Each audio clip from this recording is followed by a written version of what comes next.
Hello, happy Sunday. I am currently on vacation in a beautiful tropical, I call it tropical, a nice sunny beach town here with my wife. And um, we have just been winding down and really practicing how to play just as hard as we work. Working hard comes really easily for myself, and I know for a lot of other physicians. And that's what this video is all about today. It's learning how to balance between work and play. And so if you're new to me, hi, I'm Dr. Michelle Bailey.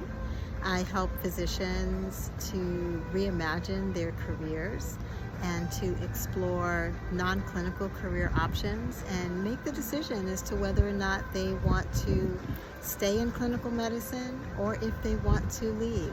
And either way, I help them to successfully transform their career into something that works for them in this season of their life. So today's topic is around balance, especially when you're on vacation.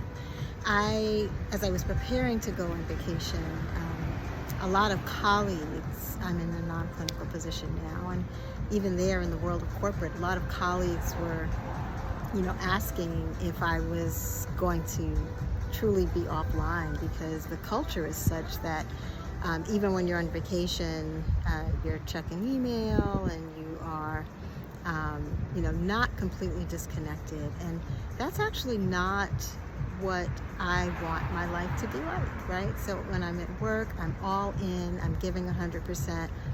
I want to be the best that I can be and show up for my colleagues, for my team, for our customers, and ultimately for the patients who are depending on the life-saving and life-altering treatments that are being created to get out to them.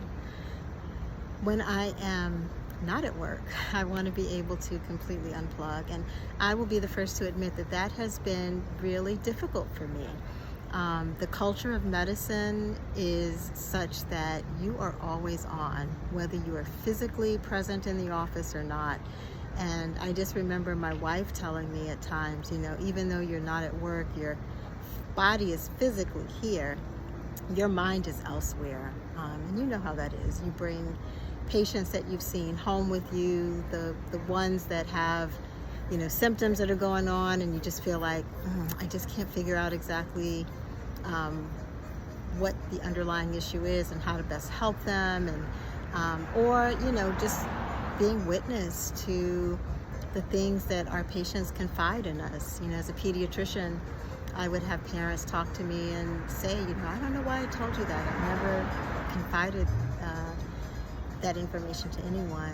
And I think it's really a privilege, the work that we get to do as physicians, and showing up to hold space for patients when they are sometimes at their most vulnerable. And although I'm not patient-facing anymore, there's still a lot that's on the line, things that I want to do because I want to have an impact with this career that I'm blessed with. And I also want to take good care of myself, especially as I'm getting older. One of the things that we don't talk about so much in this culture is physicians and our own illness and health conditions that we may be dealing with. And I'm fortunate in that I don't have a lot of chronic health issues, but something that I have really been struggling with are menopausal symptoms. And I'm learning more and more each day. There's so much that's mixed in the literature, so I'm depending on my colleagues who are well versed and trained sort of in what's the latest on whether or not HRT is safe, for example.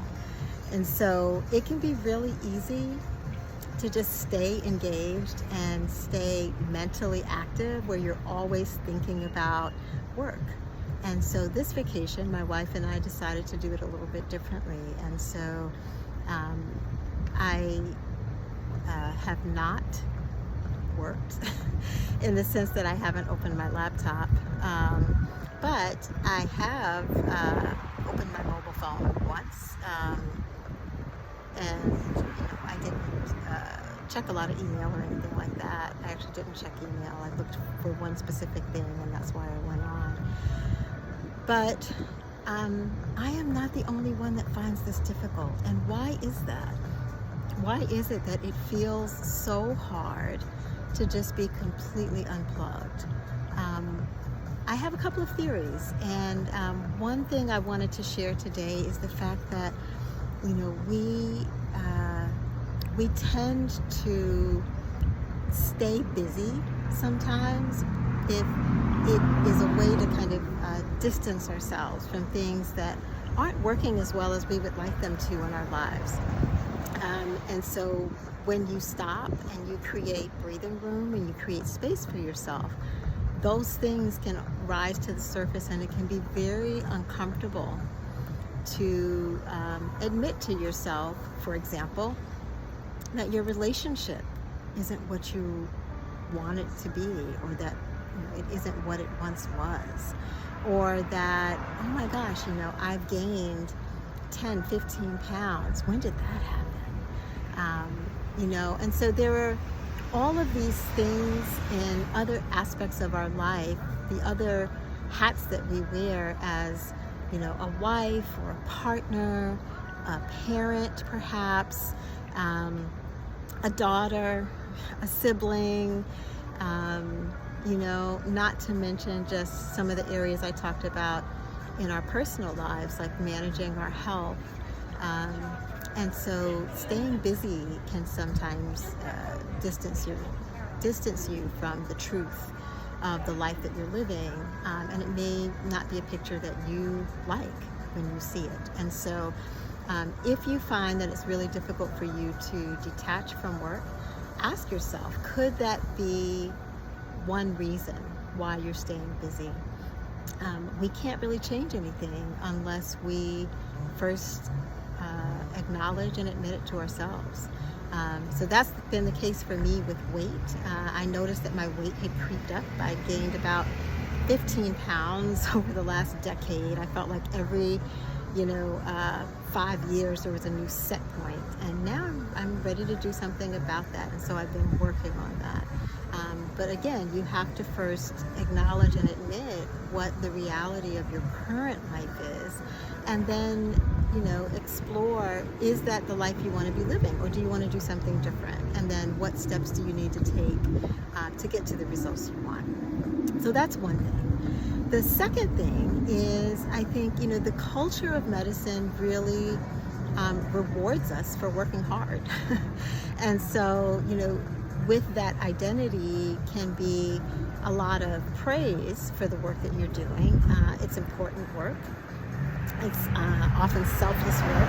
You sacrifice a lot, time with family, time with friends.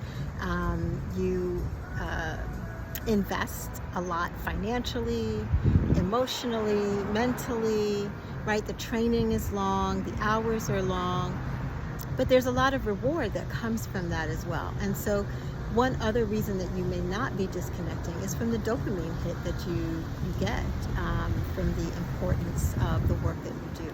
So look at that as well, but keep in mind that if you are constantly on the go, that cost is going to catch up with you at some point in time, right? So when you are always working and you're not making space for other things, you have to look honestly at what that is costing you. What is that crowding out of your life that's maybe making it not as fulfilling as you would like it to be?